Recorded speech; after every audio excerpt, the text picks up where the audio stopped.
Hello, good evening. Welcome to our 50th anniversary celebration of the Provo Temple. My name is Paul McGowan. We're grateful that you could join us tonight for this meeting. This meeting is not a church-sponsored meeting. It's just a meeting that we set up because we wanted to celebrate the 50th anniversary of the temple. So there's lots of people that have helped organize this activity tonight. And I'm not going to go through a list of names because it's too long, but we're very grateful to everyone that has helped out to organize this event tonight. So tonight we're going to have a presentation by Alan Barnett. He is a longtime, well, he's a Provo native. He grew up in the Pleasant View neighborhood, and he is currently an archivist with the state of Utah, and he specializes in church and civic architecture. And one of the topics that he knows the most about is the Provo Temple. And he's studied and spoken on the Provo Temple and given speeches at BYU, the Provo Homes Tour, Provo Founders Day, lots of different events where he's spoken on the temple before. So if you've had a chance to hear one of his presentations before, you'll know that you're in for a treat tonight. So with that, I'll turn the time over to Alan. But thank you very much for joining us, and thank you to Alan for giving us this presentation tonight. Thanks, Paul. Those of you who may know me know that I really love the Provo Temple, and so to have a chance to talk on this anniversary is kind of exciting for me. Once in a lifetime opportunity to talk about a building I love on an important anniversary. So, a number of years ago, when I happened to be in Logan, I took the chance to drive by the west side of the Logan Temple, as I often do when I am in Logan. And I had a camera with me and felt compelled to pull over and get out to take a photo of the temple looming on the hill above me.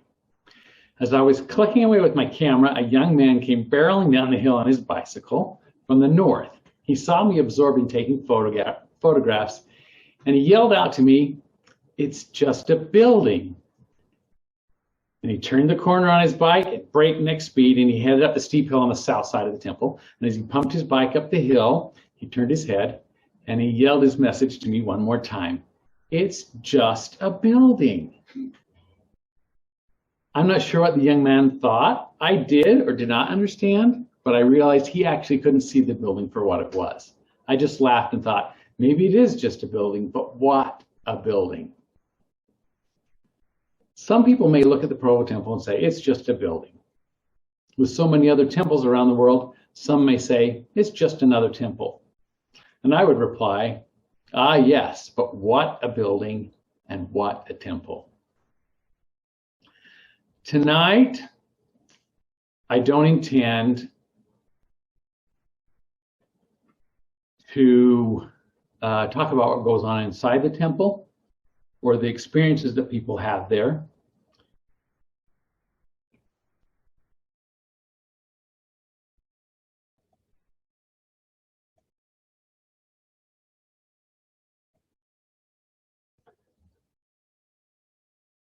Rather, I would like to talk about the temple as a building. It can be difficult for us to look at the temple purely for its building quality, the way my philosopher cyclist friend wanted me to. We all have our own feelings and experiences that we associate with the temple. But in speaking about the temple over the years, I have found that understanding the temple as a building often enhances people's appreciation of it and enriches their existing connections to it. I've even found people who may have had some negative feeling about the temple experience a change in perception of the building when they understand it better. Exactly 50 years ago today, on February 9th, 1972, tens of thousands of people gathered in Provo to witness the dedication of the 15th functioning temple of the Church of Jesus Christ of Latter-day Saints.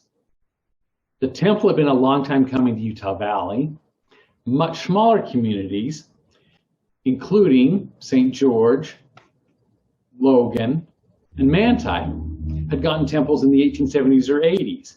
It was said that Brigham Young predicted a temple in Provo, and early Provo residents designated a site on Temple Hill for that purpose. Eventually, BYU purchased that site and erected the Mazer Memorial Building there. So hopes for a temple in Utah Valley remained unrealized until the mid-1960s.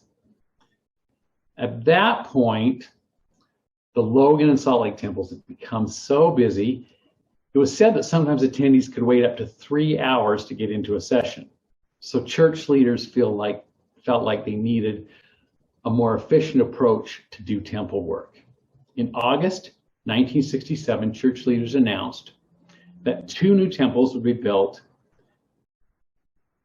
in Utah's second and third largest cities, Ogden and Provo. On the day of the announcement, church leaders met with local state presidents to brief them on the temple plans. And they asked for a sustaining vote. And that sustaining vote wasn't just a symbolic gesture, because those state presidents would be responsible for raising a portion of the funds to build the temples. In January 1968, the church released architects' renderings of the proposed temples.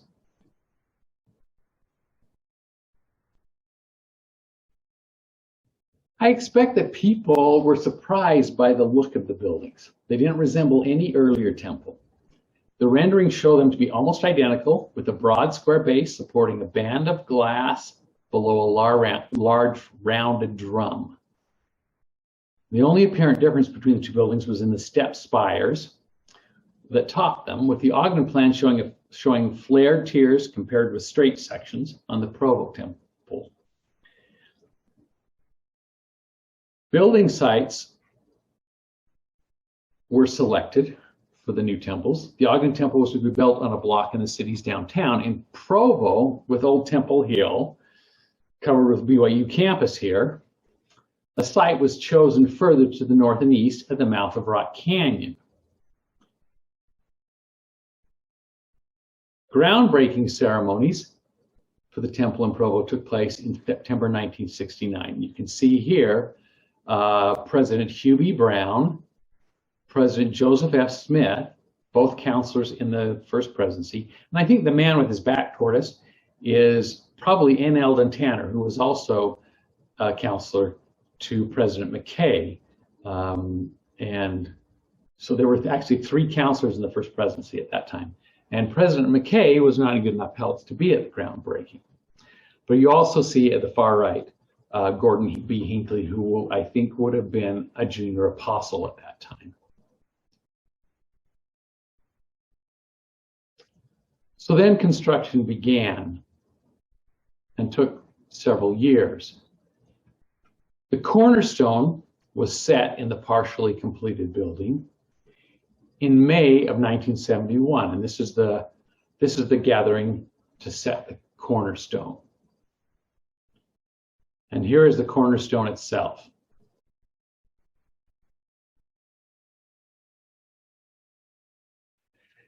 The building was completed near the end of 1971, and a public open house gave thousands of people the opportunity to tour through the temple.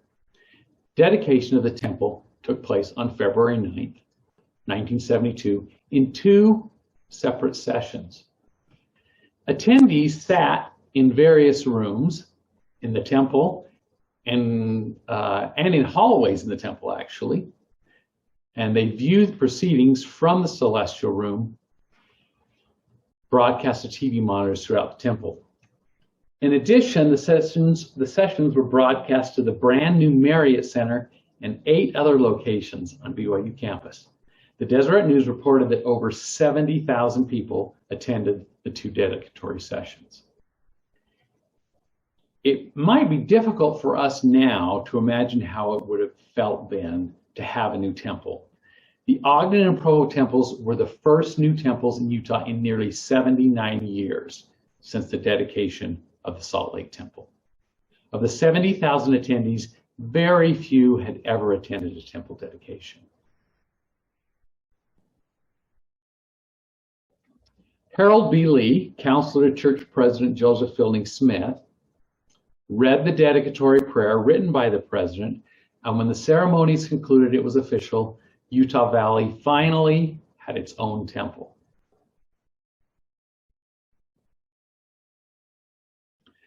The newly dedicated temples in Ogden and Provo were unprecedented in their design and function. The overcrowded conditions in the Logan and Salt Lake temples had focused attention on the need for more efficient methods to handle large numbers of temple attendees. Church architect Emil Fetzer later related that during planning for the temples, church president David O. McKay had instructed him, quote, "Brother Fetzer, I'd like you to design an economical and functional temple for Ogden and Provo. We can't continue to build huge monuments. We have to have temples that the membership can use to do efficient temple work," end quote.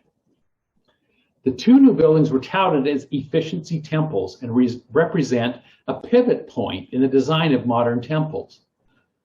While the Ogden and Provo temples were not particularly small temples, they did signal an end of monumental temples and foreshadowed the construction of the many smaller temples we see around the world today.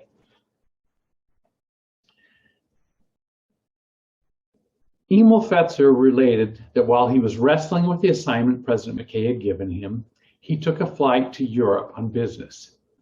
It was during that flight that the basic plan for the new temples took shape.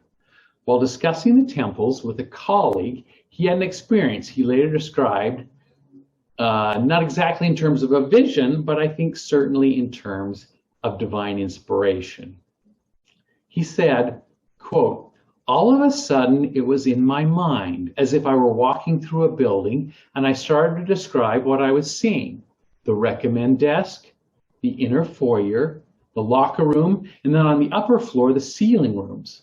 There was a central room surrounded by a cluster of 6 ordnance rooms. I knew exactly how it was functioning from the way I saw it. This was a very intriguing thing, a central celestial room surrounded by a cluster of 6 ordnance rooms. The idea was that the whole ceremony would be in one room instead of going from room to room like in the Salt Lake Temple. When I got home, I sat down at my desk, took a clean piece of paper, and drew the first line that eventually became the Ogden and Provo temples," end quote. The efficiency of incorporating films in the temple ceremonies was not new in Fetzer's plan, but the floor plan he developed was. His plan included a number of efficient elements. First of all, he created a plan that segregated the various functions of the temple. And here I've created some schematic drawings to illustrate how Fetzer laid out the spaces in the temple. Tradition dictated that the baptismal font be located in the basement, close to the earth, recalling the symbolic burial and resurrection of baptism. In addition to this one ceremonial function, the basement housed several practical support spaces, including mechanical systems, laundry facilities, and a cafeteria. The ground floor contained another level of support spaces, including a foyer, administrative offices, and dressing rooms. The second floor was devoted to ceremonial space, where numerous sealing rooms for living in proxy marriages. The third floor held the most important ceremonial space, with the 6 ordnance rooms surrounding the celestial room. These ordnance rooms were set aside for the endowment ceremony, which leads temple attendees through a symbolic process to prepare them to meet God. At the end of the ceremony, participants move from the ordnance rooms into the celestial room, symbolic of being admitted into the presence of God. As a representation of being in God's presence, the celestial room, of course, is the most sacred of all the spaces in the temple. In the 19th century, it was common for individuals to come to the temple and perform all the ceremonies for a deceased relative, from baptism to sealing to endowment, all in the same day. But by the mid-20th century, the various temple ceremonies had become more separated. Temple attendees typically came to the temple specifically to do baptisms for the dead, or to do sealings, or attend a marriage, or to go through an endowment session. In older temples, these various functions were all mixed together, but Fetzer's plan set aside separate areas for each function, thereby minimizing congestion. But key to Fetzer's plan, as he suggested, was in the arrangement of 6 ordinance rooms around the celestial room. In older temples, attendees moved through a series of rooms to reach the celestial room, making it difficult to carry on multiple sessions at the same time.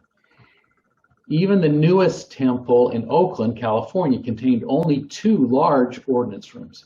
In contrast, the Ogden-Provo plan had more, but smaller rooms, so that 6 sessions could be conducted simultaneously, and a new session could begin every 20 minutes. One of the founders of the modernist architectural movement, French architect Le Corbusier, said that a house should be designed as, quote, a machine for living. In keeping with this modern philosophy of efficiency, Emil Fetzer designed the Ogden and Provo temples as machines for temple work. In addition to creating a design that expedited temple work more efficiently than the older temples, the new design was geared toward making the temple experience as convenient as possible. Many of you may remember the escalators that carried people from floor to floor. A cafeteria in the basement offered meals for temple workers and attendees, and a curved canopy and a semicircular drive allowed cars to drop off and pick up temple goers right at the front door. It was a temple plan for a modern world. This temple plan in the modern world is reflected in the architect's renderings of the new temple surrounded by automobiles. Architect Fetzer's new plan proved to be a tremendous success. After the opening of the Provo and Ogden temples, for the first time, the Salt Lake Temple was not the leader in number of endowments performed. Instead, it took 3rd place behind Ogden and Provo, a trend that was to continue. Today, Provo is still among the busiest temples operated by the church. The efficient plan created sort of a benchmark in temple planning, and designers adopted that basic plan for a number of other temples, including the Washington, D.C., and the Jordan River temples. Even in cases where the plan was not adopted wholesale, the concepts of the Ogden-Provo plan influenced temples that followed. Brother Fetzer told of the meeting in which he presented the plans to the First Presidency of the church. This is what he said, quote, I took the perspective drawing of the building and put it up on the easel. You know how Ogden and Provo are. They're a little different than anything else. When I put it up, there was just a gasp. You could hear them sucking their breath. They were surprised and amazed at the design of the temple. After they took in their gasps, one of the counselors said to President McKay, does this design offend you? Well, as soon as he said that, there was a deathly silence in the room. Nobody said anything, and I think we all stopped breathing. Then all of a sudden, President McKay, in a strong and firm voice, said, no, I like it very much. The prophet of the Lord had accepted it. End of quote. It's not surprising that David O. McKay liked the modern design. He had led the church through an era of international growth and worked to keep the church engaged in the modern world. The design of the Provo Temple reflects his vision of a forward-looking church. Emil Fetzer, the architect, was the son of an architect himself and graduated from architecture school at the University of Southern California. During the period he gained his architectural training and began practicing architecture, modernist architecture was at the height of its popularity. While modernism expressed itself in a variety of forms, its philosophy included a number of basic ideals. The modern ideals reflected in the Provo temple design include these. First of all, not imitating historic styles. Secondly, the idea that form follows function, or in other words, the design of a building should derive directly from its purpose or use. Modernism maintained that beauty is derived from simplicity and elegance of form rather than from ornate decoration. Building materials should be honest in expressing their inherent character rather than imitating other materials. And modernism emphasized the use of modern manufactured materials to advantage, and especially exploiting the strength of steel, the moldability of concrete, and the transparency of glass. And all of these things are seen in the design of the Provo temple. Architect Fetzer's modernist approach to architecture explains why the Ogden and Provo temples didn't look like any others. He described his own attitude toward modernist architecture. He said, "I think that probably rather than being a very traditionalist, I was modern, but not ultra-modern. Function was very important to me, how a plan worked and how a plan functioned, and then the clothing of that plan in a logical manner, using the materials that are available." Fetzer's approach to the design of the temples was from the inside out. He first developed an appropriate floor plan to serve the functions of the temple, and that floor plan dictated the exterior form of the building. The form follows the function. This is very different from the way the pioneer temples, for example, were designed. They were designed more from the inside out. In other words, the architect came up with the basic exterior shape of the buildings and then figured out a way to fit the functions inside that exterior form.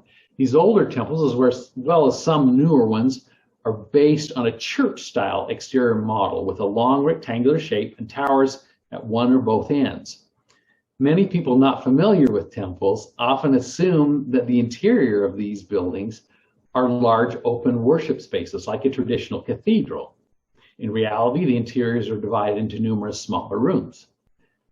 Fetzer aimed to give the new temples a kind of modernist integrity by matching the outside of the building with the interior. Here you can see how the plan of Fetzer's plan of the interior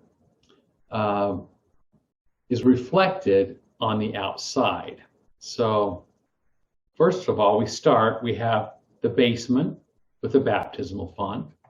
On top of that, we have the first floor with support spaces. Then above that, we have the ceiling rooms. And above that, we have the ordinance rooms and the celestial rooms. So the celestial room. And then, of course, on top, a spire. So you can see how those spaces on the inside can be seen on the form of the outside of the building.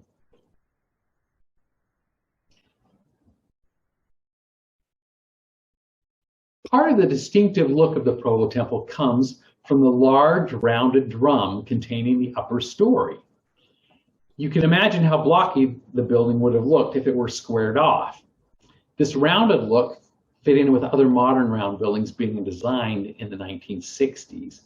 And chances are, if you run across a round building someplace, it will be from the 1960s. Circular buildings housed apartments, they housed arenas, they housed churches, they housed banks, and they housed university buildings and many other functions.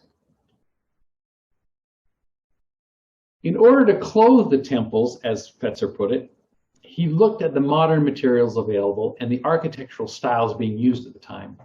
It's difficult to identify any particular building that would have been an inspiration for the temple exteriors, but it's clear that Fetzer drew on a version of modern architecture that was popular in the 1960s and has become known as New Formalism.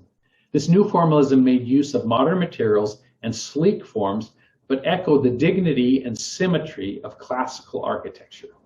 Buildings in the style were typically made of white stone or precast concrete elements, often with gold accents in anodized aluminum or tile. New Formalist buildings often conveyed an airy, floating feeling. The effect of the style was formal but futuristic. Among the most famous examples of the style are the Lincoln Center in New York, seen here, and the Kennedy Center in Washington, D.C. It can also be seen in the Performing Arts Center in Los Angeles. And this part of the Performing Arts Center, this rounded part, was actually completed just a few months before Emil Fetzer started his design of the Ogden and Provo temples.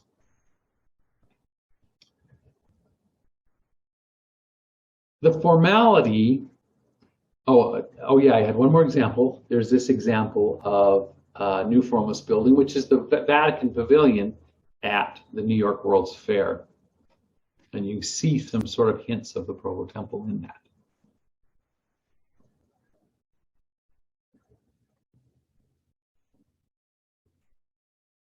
The formality, elegance, optimism, and futuristic feeling of New Formalism would have seemed appropriate for a modern temple and are evident in the appearance of the Provo Temple. In keeping with modernist ideals and New Formalist aesthetics, the temple was covered on the outside with modern materials, including creamy white cast concrete panels, reflective gold windows, and a gold anodized aluminum spire. With the form, the materials, and the general stylistic qualities in mind, Fetzer looked for detailing that would convey the sacred character of the temple. For me, the most appealing part of Fetzer's design is found in the details. He created a modern-looking combination of plain surfaces accented by sleek and sometimes subtle detailing. The base of the temple was a broad square box covered in white cast stone. The walls were mostly plain except for an outward curve at the top with a band of sort of teeth-like dental trim. The second floor was a row of gold windows that were reflective and had no decoration at all. And upon that level of windows, there seemed to float this third floor. The third floor was this giant drum made of white panels, alternating with narrow gold windows. The alternating panels and windows created a rhythm that leads the eye around the drum of the building.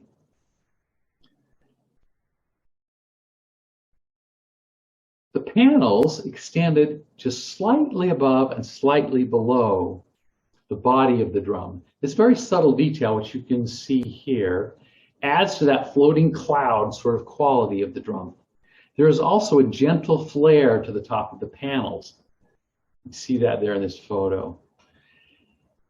And that adds this sort of touch of movement and sort of a sculpted quality to the building. And I found out once I saw that detail, I can't unsee it. I see it over and over again, and I'm always charmed by that little gentle curve at the top of the building.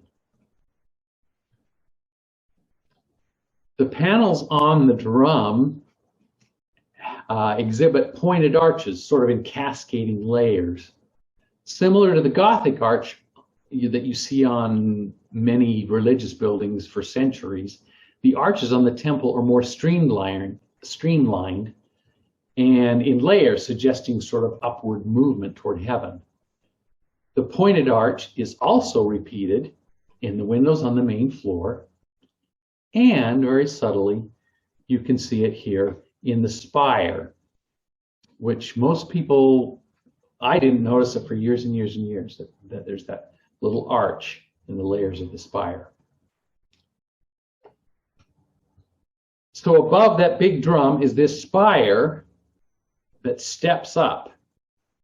And it was originally crafted, as many remember, in gold anodized aluminum. The spire has these straight sections, each topped with a flourish, and sort of reminds me of a tiered fountain. In another subtle but effective move, Fetzer designed these spires with each section taller than the one below. The gradation of lengths give the sense of the spires being stretched, reaching upward. Another interesting element in the temple design is the canopy over the entrance. This arc-shaped canopy, sort of floating on these slender pillars, gives a sense of welcome to the building that no previous temple had really had. Along with this arc on this side, there's a matching arc on the opposite side, the east side of the building. And this is actually the example of the Ogden Temple. And it's this arc with the panel and the words, "The house of the Lord, holiness to the Lord."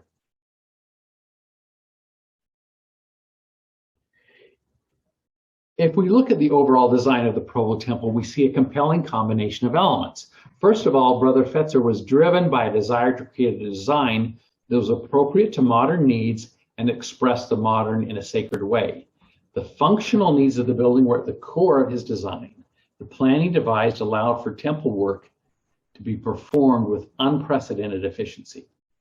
In the spirit of form follows function, the exterior of the temple reflects the interior plan.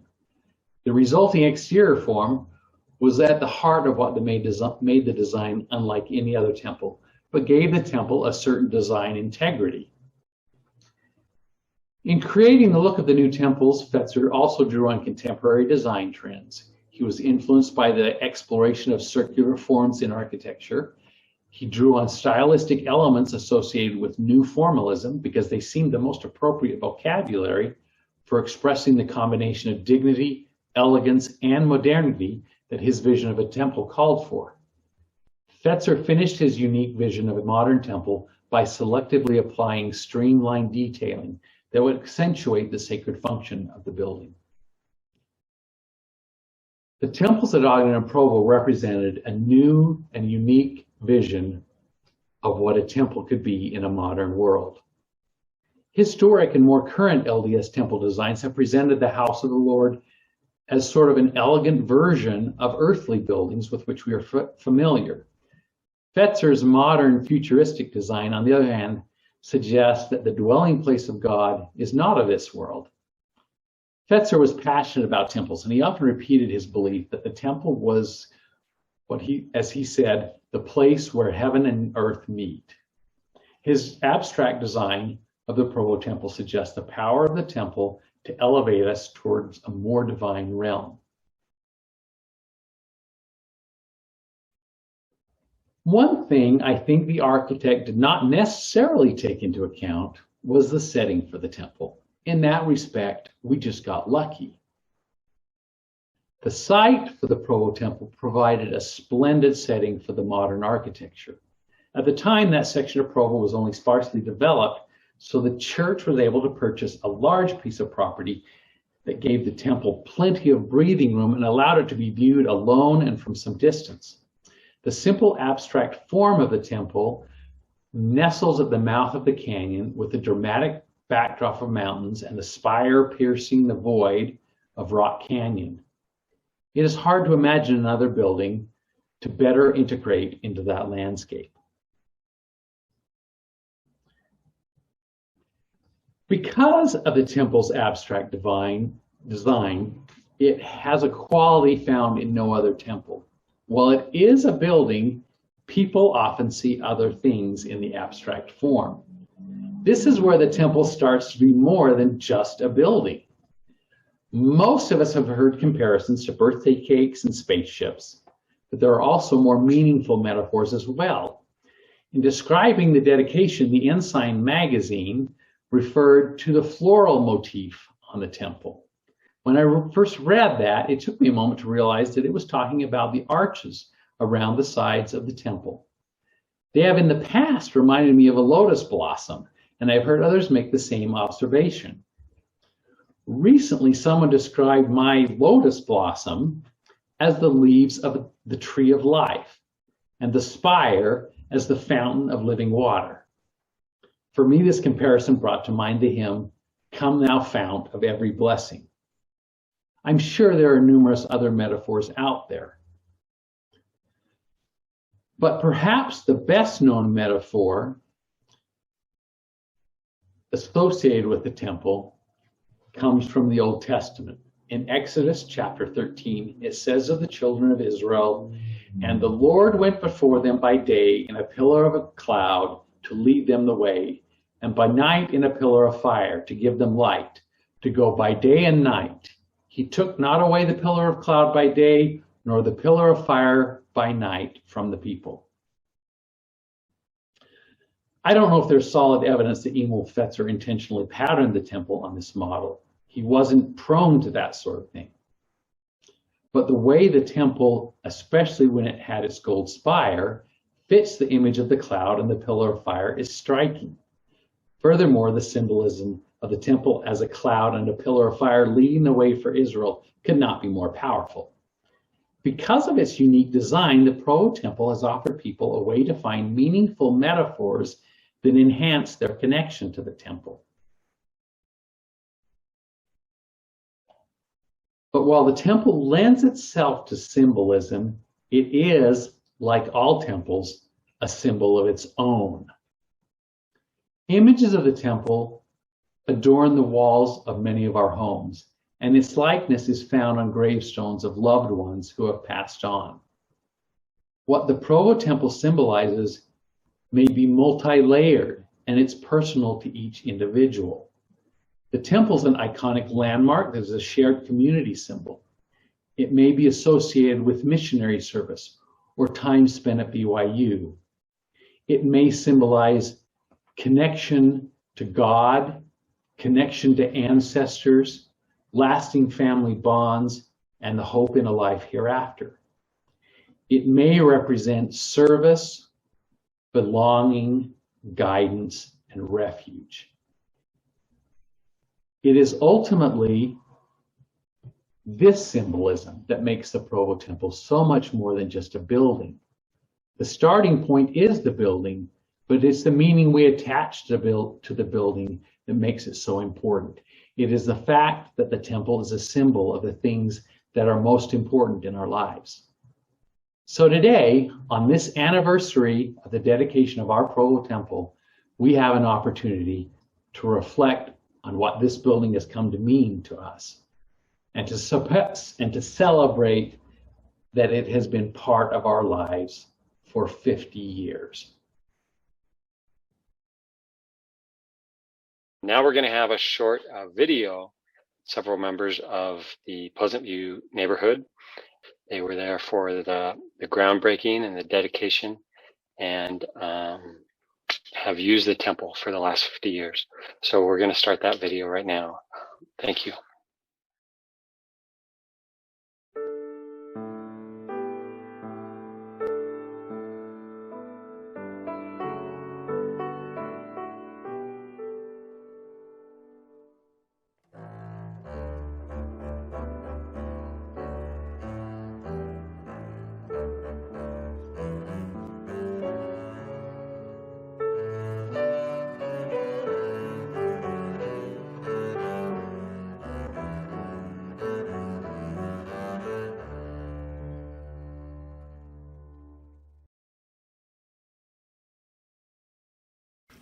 Before there was a temple in Provo, what temple would you have considered to be your temple?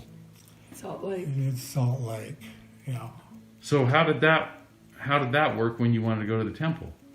It took a while. We left the children with the grandparents, and spent the day, To tend the kids. So it was a day-long Yeah, it event. was. But that was true when I was a teenager. Mother would nab me and say, "Come on, you're driving a bunch of us to the temple." So I'd get my books I had to study, and I'd go to Salt Lake and drop them off, and then I'd go to the library and do my schoolwork, and then go pick them up after and bring them back. But it was quite an operation compared to now. Yeah. We were in the Salt Lake Temple District, and so the ward would organize temple excursions, and we would charter a bus and go to Salt Lake to attend a temple session. We used to go to the Salt Lake Temple, but we also had temple trips with our stake. My husband was in the stake at BYU, going down to Manti. I've always loved the Salt Lake Temple. I was married there, and the building itself and the ceremony, the live ceremony, were so inspiring. But for me then, that meant we had to leave our children, our 6 children, for probably 6 or 7 hours. And so I had somewhat mixed feelings about attending these temples excursions.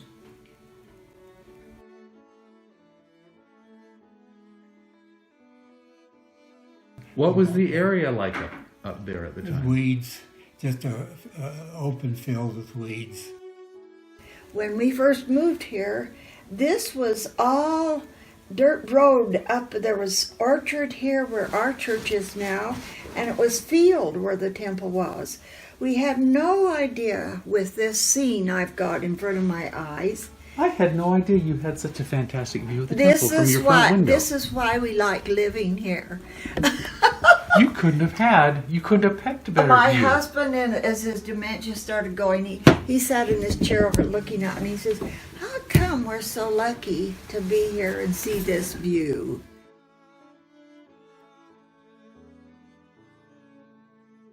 I think that the Lord has blessed this region because of the strength of the people that I've met here. We were very pleased and excited about that because not having to travel clear to Salt Lake each time we attended the temple would be such a boon to us, we knew. So we were able to attend the groundbreaking ceremony, and we were so pleased that it would be so close to us.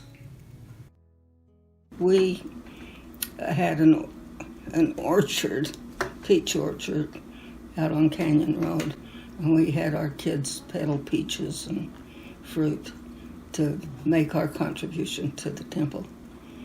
Wow. We didn't have an assigned amount, but we wanted to participate and wanted our kids to participate.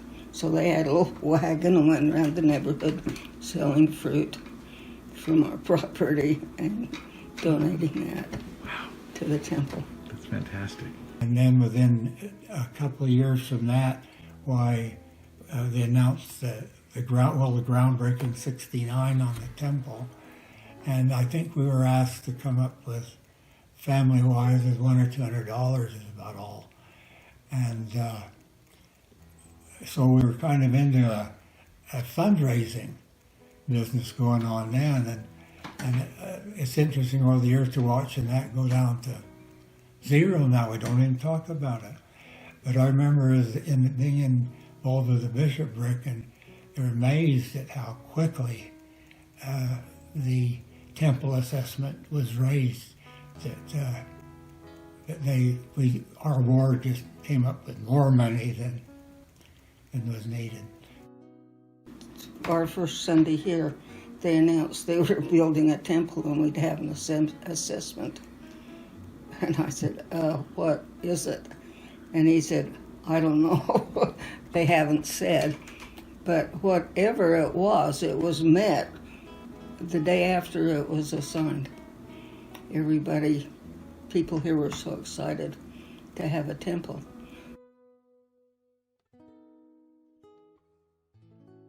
The groundbreaking took place in '69, September of '69. And at that time, I remember walking from that house down there where we'd lived. You were living there on 2200 North? Yes, or 2200 North, 280 East. and I took our three oldest kids and we walked. I don't know if you went up or not, but Michael was 12 and Kevin was 11 and then Marianne was 7. And we walked up to the groundbreaking. I do remember, though, when the temple was being built or being announced, and I'd drive past that this was going to be a very special temple to me. And later on, I felt like that when I had a spiritual experience there, I was impressed before that this would be a very meaningful temple to me in my life. And it was.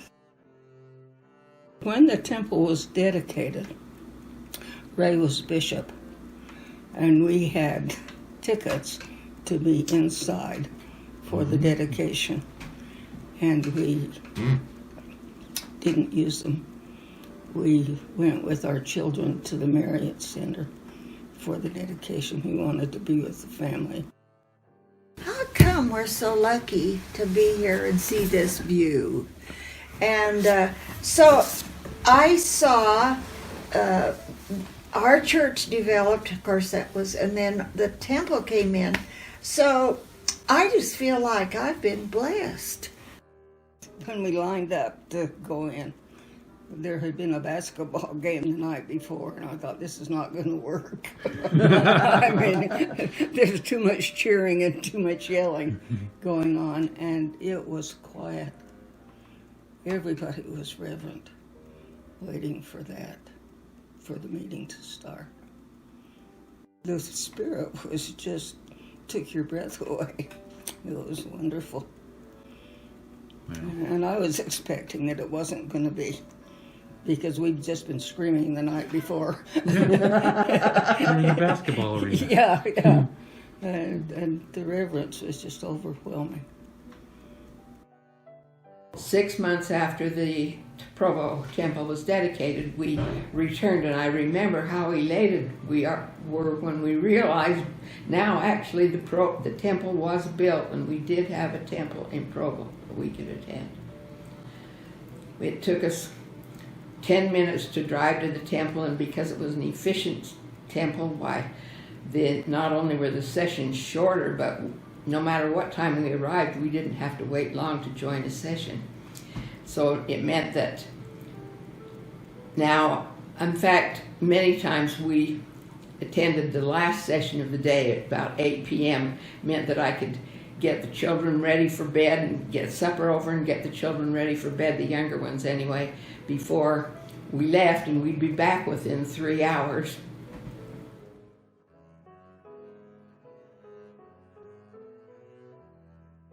It's great to be so close, to just in no time at all you're there. Mm-hmm. The only problem now is getting an appointment. Look at it and make it. If it reads well, in Dad's terms, it meant that you could see, oh yeah, there's the entrance, and this is probably this group is over here. This part of the building is this.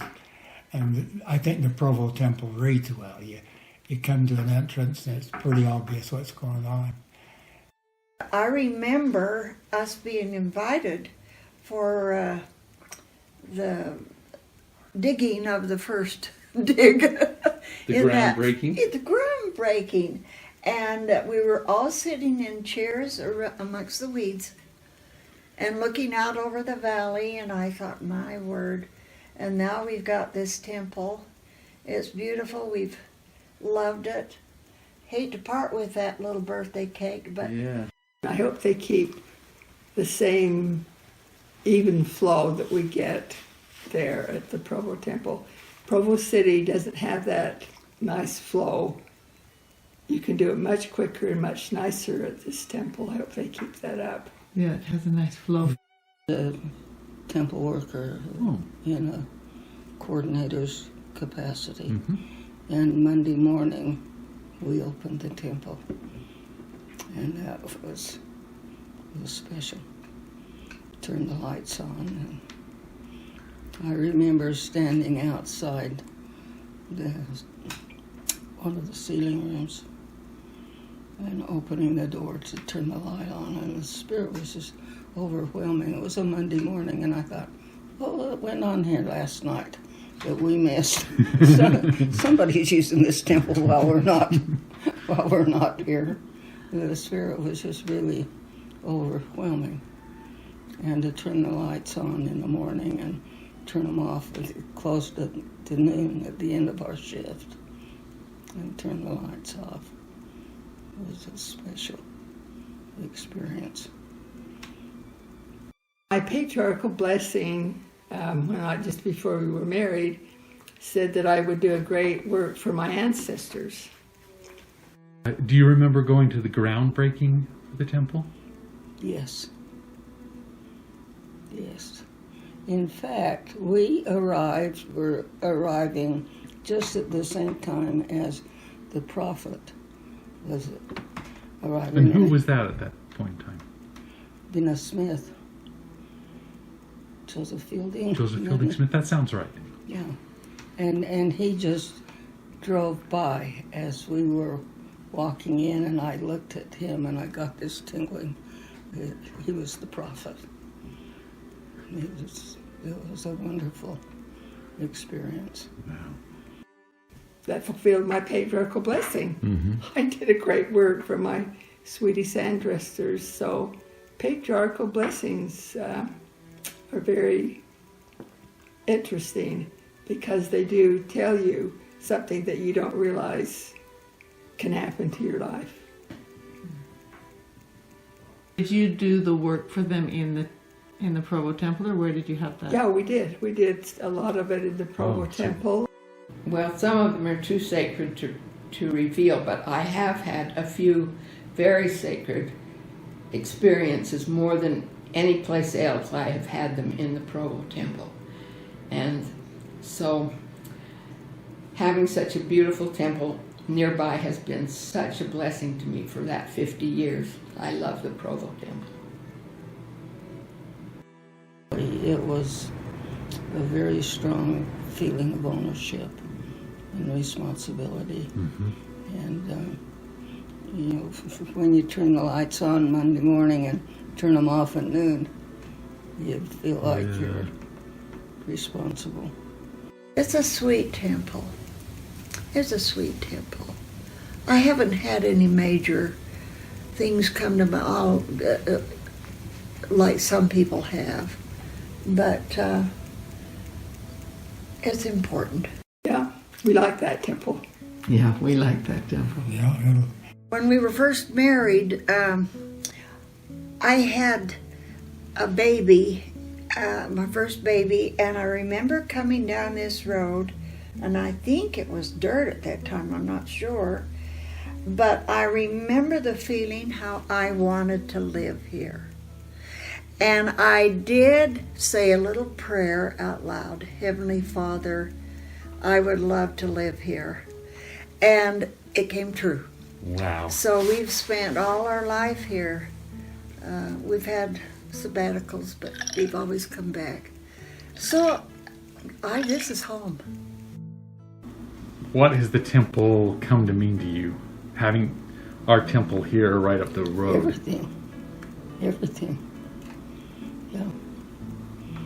It's amazing.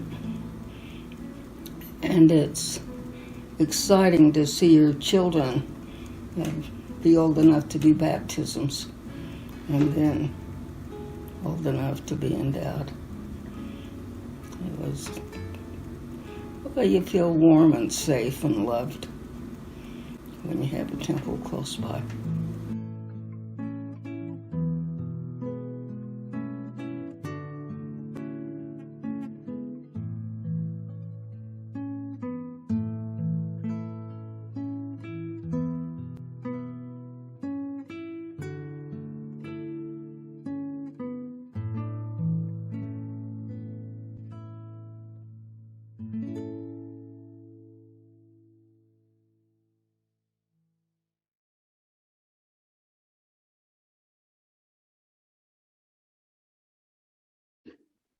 This event tonight is one event in many that we hope to hold this year. So we hope that you'll continue to stay in contact with us. Look for other events that we'll be trying to plan and execute throughout the year to celebrate the temple. I think the word that was bandied about in one of our meetings was a jubilee. This is a jubilee year where we're going to celebrate the temple turning 50 all year long. So thank you for attending tonight.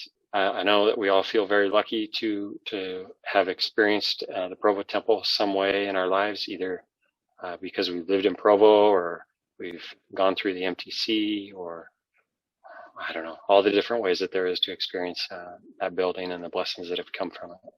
So I just want to express my appreciation and thank you for everyone for attending.